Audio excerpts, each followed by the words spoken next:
Welcome to this explainer. Okay, today we're tackling something that's honestly a bit heartbreaking in the B-school admissions world. We see these incredibly smart, capable candidates completely striking out at top Indian B schools. And the crazy part? It is almost never about a lack of brains or hard work. It usually comes down to missing some very specific, crucial information. There are these invisible traps that high achievers just fall right into, usually without even realizing it until that rejection email pops up. So let's dive into this and uncover exactly what's going wrong. Let's put this into perspective with a huge number. 3 lakh. That's how many people take the CAT every single year. Just pause and think about the sheer volume of ambition and effort that number represents. It's not just a statistic, right? That represents countless late nights after a long workday, hundreds of grueling mock exams, and just the immense psychological weight of all that competition bearing down on every single applicant. But here's where it gets brutal. Out of all those folks, fewer than 2,000 actually land a seat in the original 6 IIMs. Why is that? Well, it's because candidates literally spend 8 agonizing months obsessing over their percentile, only to completely drop the ball and make avoidable errors in the 8 weeks that follow. They win the marathon of the written exam, but totally stumble in the final sprint of the application and interview. Today, we're going to bridge that gap and fix exactly where those profiles fall apart. So to help you sidestep these traps, we're breaking this explainer down chronologically. We'll go through the exact 4 phases of your journey: application strategy, content and prep, interview execution, and finally, timing and process oversights. Let's get right into it. All right, phase 1. We're looking at those foundational application strategy mistakes, the ones made months before you even see an interview panel. Now, treating your CAT form like a basic registration is a massive mistake. Think of it as your opening pitch. If you just write software developer at TCS, you're telling the panel absolutely nothing about your actual impact. But if you specify that you led back-end development for a core banking module serving 4 million users, boom, you've got an immediate head start. It essentially forces the panel to ask you about leadership and scale, playing directly to your strengths. Being specific allows you to control the narrative right out of the gate. And this connects to a huge structural flaw we see all the time: a completely disjointed narrative. Picture this. Your past experience is in finance, your stated MBA goal is marketing, but your long-term vision is social volunteering? The panel's just going to look at you and think, okay, so what exactly do you want to do? Without a clear, logical thread connecting your past, present, and future, the whole profile just collapses instantly. You need a coherent story that makes getting an MBA the only logical next step.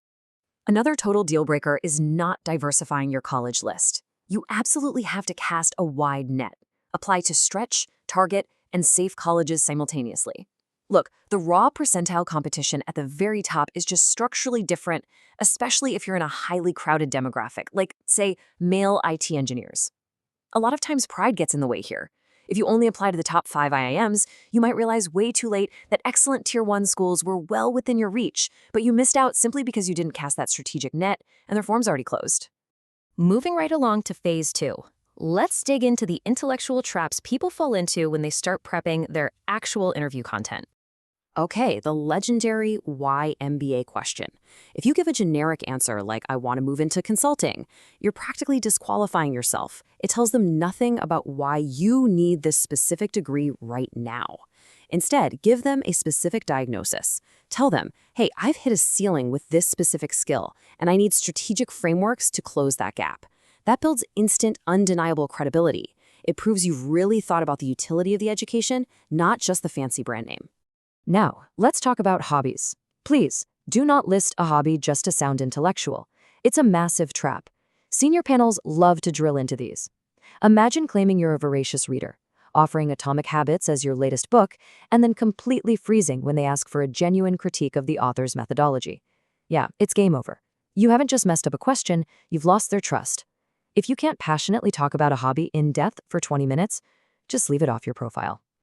This next one, absolute deal breaker. If you don't know how your own employer makes money, your credibility is gone. Period. If you're at a Big Four and can't confidently explain the difference between audit versus advisory revenue, or you're in IT and don't know the margin differences between your contracts, the panel is going to write you off on the spot. You have to intimately understand the business you're currently a part of. So, how do we fix this? Simple. Before you even think about walking into that interview, you need to nail down 3 mandatory things about your company. 1, detail the exact revenue model. 2, name your top 3 competitors in the market. And 3, pinpoint one major challenge the business is facing right now. Nailing these 3 answers instantly proves your commercial awareness and shows you actually think like a manager. All right, phase 3. This is where we step inside the actual personal interview room. This is where pressure breaks the rehearsed folks and totally rewards the self-aware ones. Right off the bat, they're going to say, introduce yourself. Please don't just read your resume back to them. They literally have it right in front of them. It's such a wasted opportunity. Instead, hit them with a compelling opening argument. Tell them who you really are at your core, what actually drives you, and exactly where you're headed professionally. And keep it tight, like under 90 seconds. You're hooking them with a story, not reciting a timeline. Oh man, I see this one all the time. My biggest weakness is that I'm a perfectionist. Right.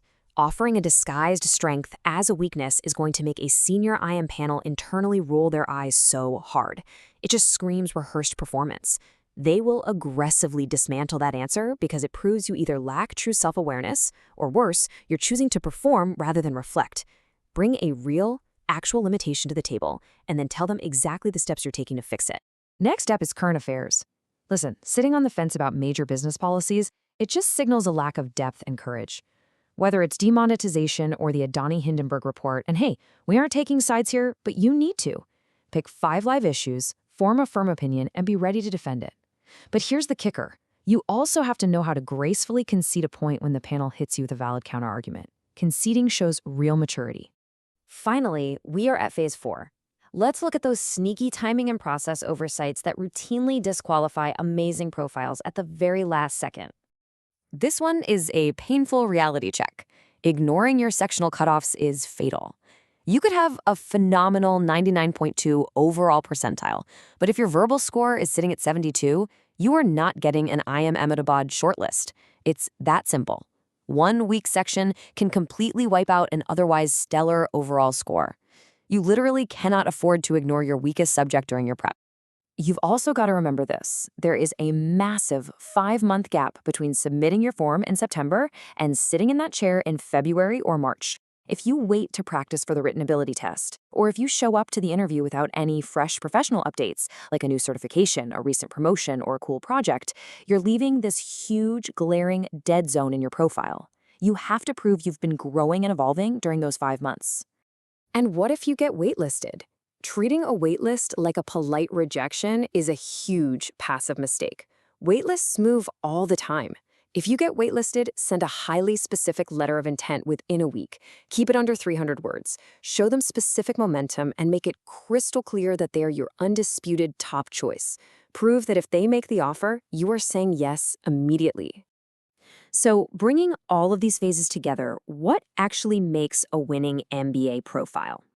At the end of the day, candidates who actually convert top E schools get that this process is about way more than just raw academic ability or high test scores. The winning profile is about building a cohesive, logical story. It's about doing the hard, deeply honest prep work instead of just putting on a rehearsed performance. And most importantly, it's about radiating genuine self-awareness. I want to leave you with this one critical thought today. As you plan out your strategy over the coming months, really sit down and ask yourself, are you just rehearsing for a performance, or are you preparing with actual self-awareness? Be totally honest with yourself, fix these invisible traps before they catch you, and you're going to walk into that interview room ready to win. Thanks so much for joining me on this explainer, and I'll catch you next time.